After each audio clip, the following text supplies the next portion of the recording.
Nombreux sont ceux qui affirment que le parcours de l'homme est rempli de tristesse et de difficultés, et il n'est pas surprenant qu'il y ait une part de vérité dans cette affirmation.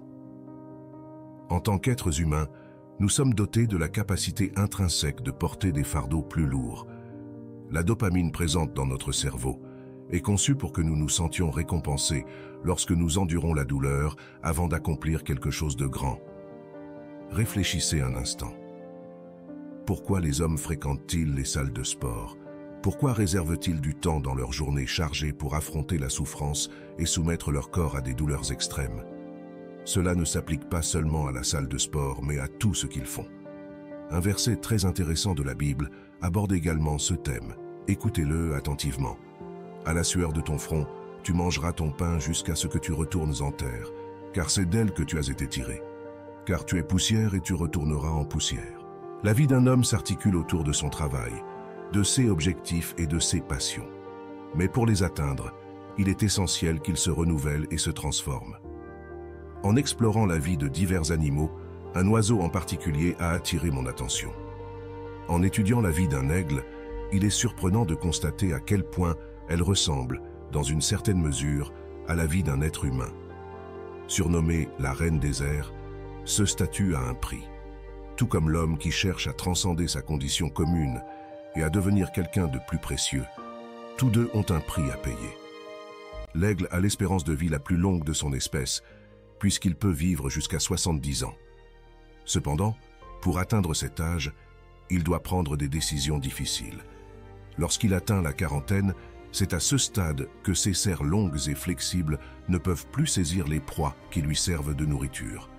Son bec long et pointu commence à se déformer, et ses ailes, autrefois majestueuses, deviennent lourdes et étroites en raison de l'épaisseur des plumes. L'aigle n'a plus que deux options. La première est de périr et de disparaître à jamais. La seconde option, bien que douloureuse, est de passer par un processus de transformation très spécial. Pour cela, il doit voler jusqu'au sommet de la montagne et s'asseoir dans son nid. Là, il frappe à plusieurs reprises son bec contre un rocher, jusqu'à ce qu'il l'arrache.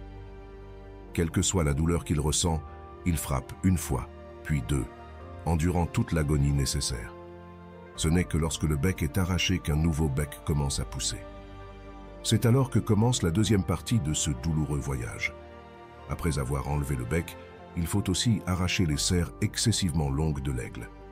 Comme pour le bec, l'aigle frappe ses serres jusqu'à ce qu'elles se brisent.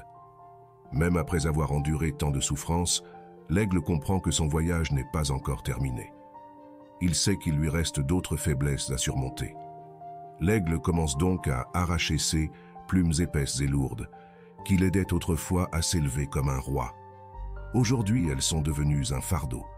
L'aigle doit arracher chaque plume une à une, quitte à souffrir et à voir du sang. Mais il ne se repose pas, car il sait qu'il y a d'autres points faibles à travailler. Au terme de ce douloureux périple, l'aigle effectue enfin son fameux volume de renaissance et vit encore 30 ans. En revanche, les aigles incapables de supporter la douleur du changement finissent par périr. Leur statut de roi des airs leur est retiré et on ne les retrouve plus dans les cieux. Tout comme un homme se définit par ses objectifs, il se définit encore plus par les changements qu'il est prêt à affronter pour les atteindre. Tout comme l'aigle, il a deux options: se rendre au défi et succomber, ou passer par le processus douloureux du changement et renaître. Prenons l'exemple de la rétention des semences. La plupart des hommes cèdent à leurs pulsions et meurent, tuant chaque jour leur masculinité. Mais il est possible de choisir, comme l'aigle, de conserver son statut de roi. Mais pour cela, il faut passer par de nombreuses épreuves douloureuses pour reprogrammer le cerveau et rétablir des niveaux sains de dopamine. Il y aura du sang, de la douleur et de l'inconfort à résister au désir. Mais il faut se concentrer sur des objectifs plus importants. Pour changer, il faut arracher les souvenirs désagréables et lutter contre les habitudes négatives avec une grande discipline et la grâce divine jusqu'à ce qu'elles soient éliminées. Ce n'est qu'à ce moment-là que l'on sera vraiment libéré des fardeaux du passé, tout comme l'aigle qui, après le processus, trouve la facilité de jouir du présent. Alors, mes frères, reprenons notre envol. Souvenons-nous que l'homme ne peut se recréer sans souffrir, car il est à la fois la pierre brute et le sculpteur. Et n'oubliez pas de manifester votre soutien en aimant la vidéo et en cliquant sur le bouton d'abonnement. De cette façon, l'algorithme comprendra que le contenu est pertinent et le recommandera à un plus grand nombre de personnes. Rendez-vous dans la prochaine vidéo. Nous vous remercions de votre attention.